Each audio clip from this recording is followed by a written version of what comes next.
ओम श्री गुरु सत्ताई नमः। सभी को प्रणाम। आइए सुनते हैं आदरणीय अमल कुमार दत्ता जी के संस्मरण। मुझे सन 1961 से ही परम पूज्य गुरुदेव और वंदनीय माता जी की स्नेह छाया में रहने का सौभाग्य मिला है। शुरू से ही मेरा झुकाव पूज्य गुरुदेव की अपेक्षा वंदनीय माता जी के प्रति ज्यादा रहा। शायद इसलिए क्योंकि पिता के संरक्षण की अपेक्षा माँ की ममता बच्चों को अधिक आकर्षित करती है। कुछ भी हो, लेकिन माता जी का प्रेम मेरी हर सांस में बसा है। जब कभी कोई परेशानी आई, मन दुखी हुआ, माता जी यादों में, भावों में जगमगाने लगी। उस समय भी कुछ ऐसा ही हुआ। ये घटना बहुत पुरानी है। 1967 में मैं MS कर रहा था। निवास भी मेडिकल कॉलेज के पोस्ट ग्रेजुएट हॉस्टल में था।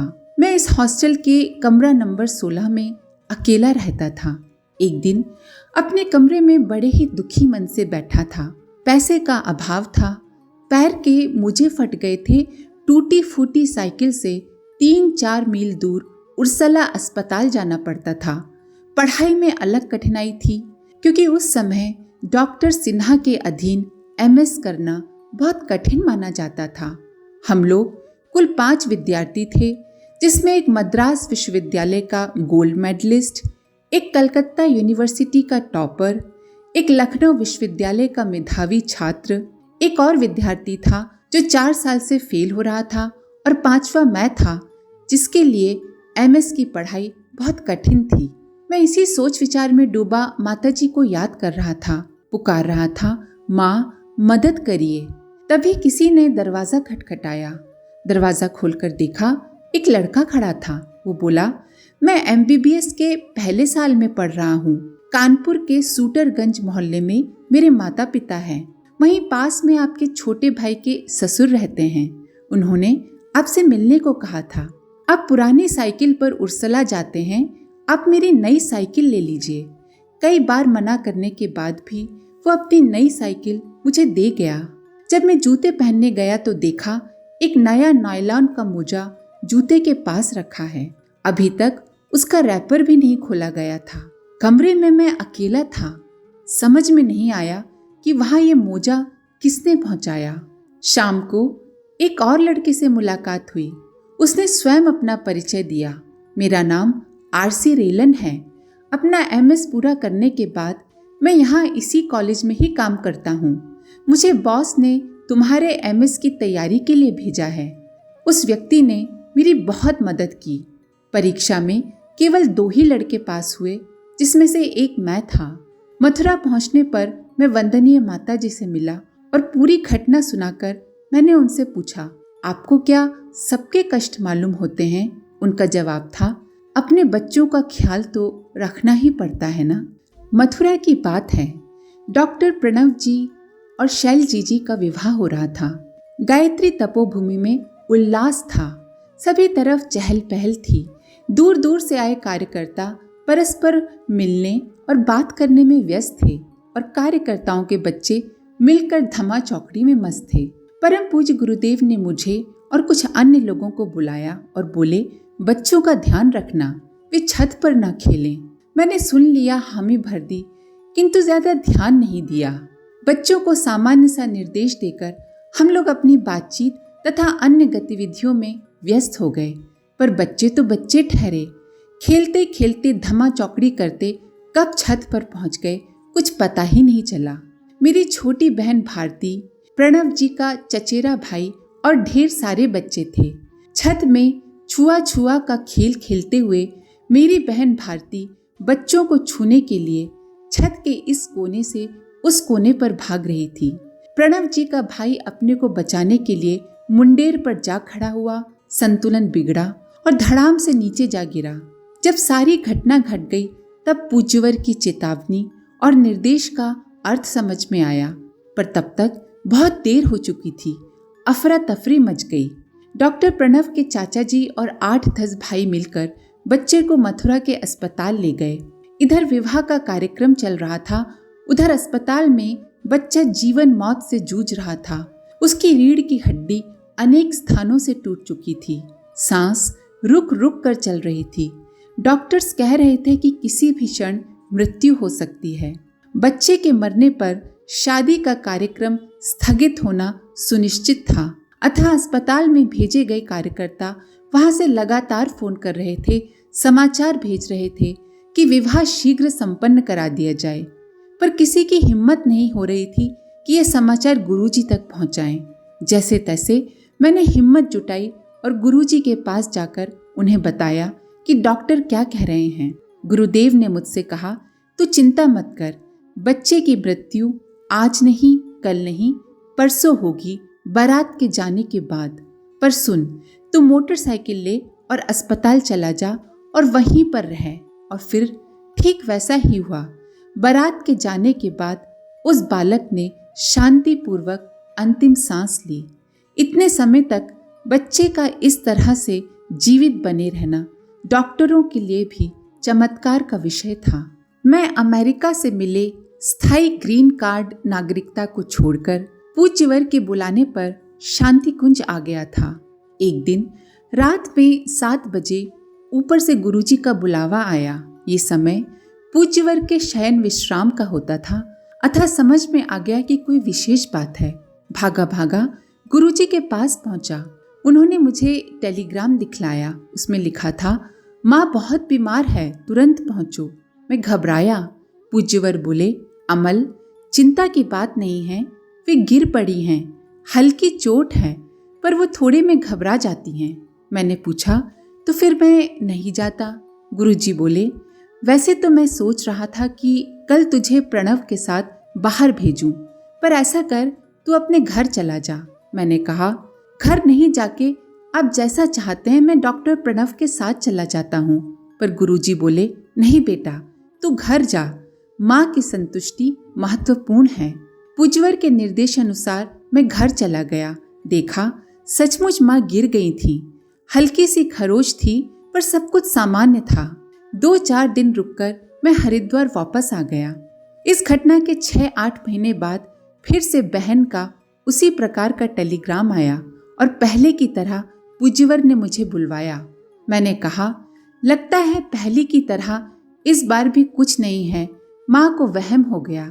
गुरुजी बोले, नहीं बेटा, अब उनका अंतिम समय आ गया है। इस समय में तू उनकी जितनी सेवा कर लेगा तुझे उतना ही अध्यात्म मिल जाएगा। तू अभी शीघ्र यहाँ से घर चला जा और मन लगाकर माँ की सेवा करना और साथ ही उनके कल्याण की प्रार्थना करते रहना। मैं पूज्य गुरुदेव के निर्देशानुसार अपनी पत्नी को लेकर उसी समय ग्वालियर के लिए चल पड़ा। घर पहुंचकर पता लगा कि इस बार भी वे पहले की तरह गिर पड़ी थीं, पर गिरने के बाद बेहोश हो गई थीं। बाद में डॉक्टरी जांच से पता चला कि ब्रेन हैमरेज हो गया था। हम लोगों ने पूरे मनोयोग और श्रद्धा भाव से उनकी सेवा की। 8-10 दिन बाद उन्होंने शरीर छोड़ दिया। माँ की सेवा करने का क्या कुछ आध्यात्मिक लाभ मिला, इसे व्यक्त करना तो संभव नहीं है, पर हमारी सभी प्रकार की प्रगति के पीछे प्रत्यक्ष अप्रत्यक्ष रूप से परम पूज्य गुरुदेव और वंदनीय माता जी की कृपा आशीर्वाद ही मुख्य कारण है। प्रस्तुति डॉक्टर अमल कुमार दत्ता जी, शांति कुंज, हरिद्वार। ये घटना 7 अप्रैल 2004 की है, जब मैं झारखंड के सारंडा जंगल में स्थित गुआ थाने का थाना प्रभारी था। वामपंथी माओवादी उग्रवादियों के एक दस्ते ने 1 सप्ताह पूर्व गुआ थाने पर हमला कर दिया था और पुलिस कर्मियों को घायल करके 9 राइफल लूट कर चले गए थे। इस घटना के बाद हमारे पुलिस दल का एक जत्था उग्रवादियों के विरुद्ध छापामारी करने के लिए सारंडा जंगल में स्थित बालिबा गांव के पास पहुंचा। हमारे साथ पश्चिमी सिंहभूम जंगल के एसपी, डीएसपी, 1 इंस्पेक्टर, 2 थानेदार, 25 सशस्त्र जवान एवं सीआरपीएफ बल के 60-70 जवान थे। हम लोग बालिबा गांव में गाड़ियों को छोड़कर सारंडा जंगल के अंदर 10-15 किलोमीटर तक चले गए और उग्रवादियों के ठिकानों पर छापामारी करते रहे। पुनः वापस गांव में लगभग 4 बजे शाम को लौटे। गांव से गाड़ियों में बैठकर हम लोगों को वापस थाने लौटना था। सभी लोग अपनी निर्धारित गाड़ियों में बैठ गए। मुझे सबसे आगे चलना था क्योंकि वो मेरा ही थाना क्षेत्र था। परंतु मैंने देखा कि मेरा एक जवान बगल के कुएं पर पानी पीने चला गया। मुझे बड़ा आश्चर्य हुआ क्योंकि वो बिना मुझसे अनुमति लिए ही चला गया था।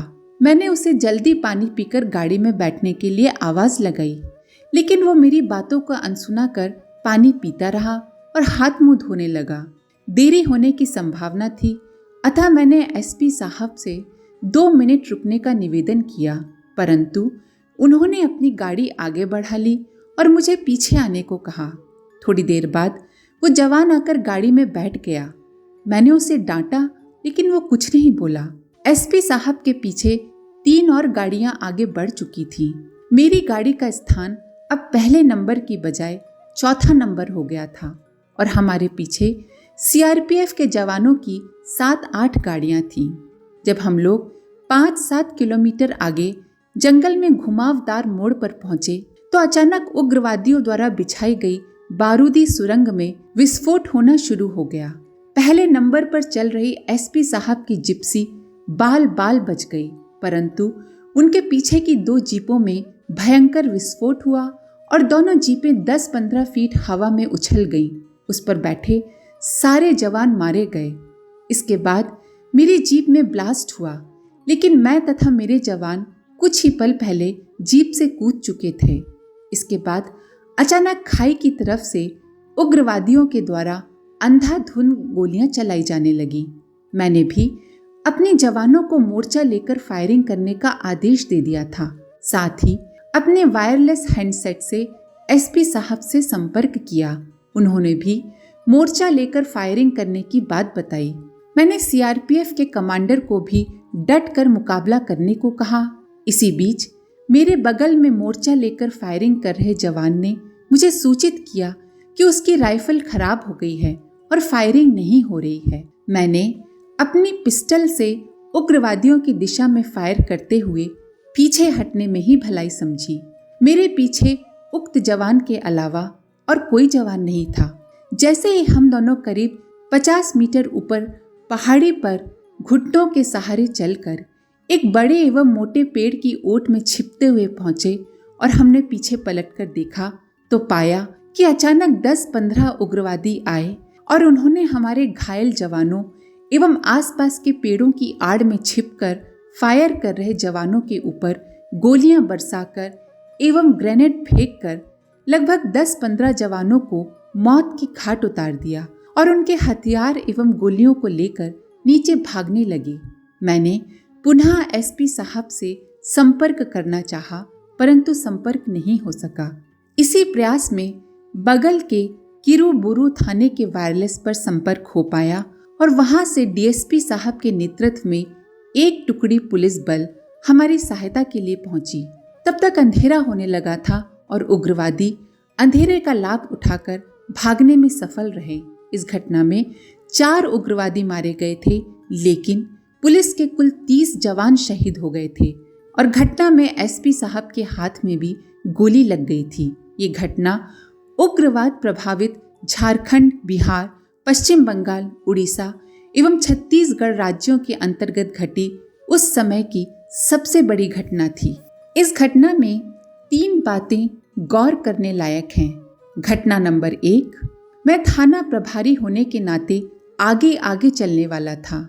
यदि मेरा एक जवान अचानक बिना मेरे से अनुमति लिए कुएं पर पानी पीने नहीं जाता और देर नहीं करता तो मेरी गाड़ी पहले नंबर पर होती, और चूंकि जीप की आवाज जिप्सी गाड़ी से काफी ज्यादा होती है, अतः गड्ढे में छिपकर निशाना साध रहे उग्रवादियों को मेरी जीप की आवाज के आधार पर सटीक विस्फोट करने में सहूलियत होती। फलतः मैं और मेरी जीप के सारे जवान मारे गए होते। घटना नंबर 2, जब मेरी जीप के पास विस्फोट हुआ तो मैं कुछ पल पहले ही जीप से कूदा था और विस्फोट के समय अपनी जीप से मात्र 2-3 फीट की दूरी पर ही था, परंतु विस्फोट जीप के बोनट के नीचे कुछ इस तरह हुआ कि जीप का बोनट खुलकर खड़ा हो गया, जिससे अधिकांश विस्फोटक छर्रे ऊपर हवा में उड़ गए, यहाँ तक कि जीप का शीशा भी क्षतिग्रस्त नहीं हुआ। यदि बोनट खुलकर खड़ा नहीं होता तो विस्फोटक सामग्री एवं जीप का शीशा भी फूटकर हमारे शरीरों को गंभीर रूप से घायल कर सकता था, जिससे हमारे प्राण जाना लगभग सुनिश्चित था। घटना नंबर 3, यदि एक जवान के साथ मोर्चा लेकर फायरिंग करवाते समय साथी जवान की राइफल में खराबी नहीं आई होती तो मैं उसी मोर्चे पर रहता। फलतः अचानक उग्रवादियों द्वारा किए गए हमले में अपने शेष 10-15 साथियों के साथ मैं निश्चित ही शहीद हो गया होता। इन तीनों बिंदुओं पर जब मैं गहराई से विचार करता हूँ तो निष्कर्ष निकलता है कि ये परम पूज्य गुरुदेव व वंदनीय माता जी की ही छत्र छाया थी, जिन्होंने उन लोमहर्षक क्षणों में मेरी प्राण रक्षा की। क्योंकि किसी भी अभियान पर जाने के पूर्व मैं पूज्य गुरुदेव एवं वंदनीय माता जी को स्मरण करके ही निकलता हूँ। प्रस्तुति अक्षय कुमार, पुलिस इंस्पेक्टर, झारखंड, रांची। आज के लिए इतना ही। अपने विचार कमेंट बॉक्स में जरूर लिखें। आप सभी का धन्यवाद। ओम शांति। हमारे YouTube चैनल को सब्सक्राइब करें और बेल आइकन को दबाकर ऑल पर क्लिक करें ताकि आने वाले सभी वीडियोस की नोटिफिकेशन आपको मिलती रहे।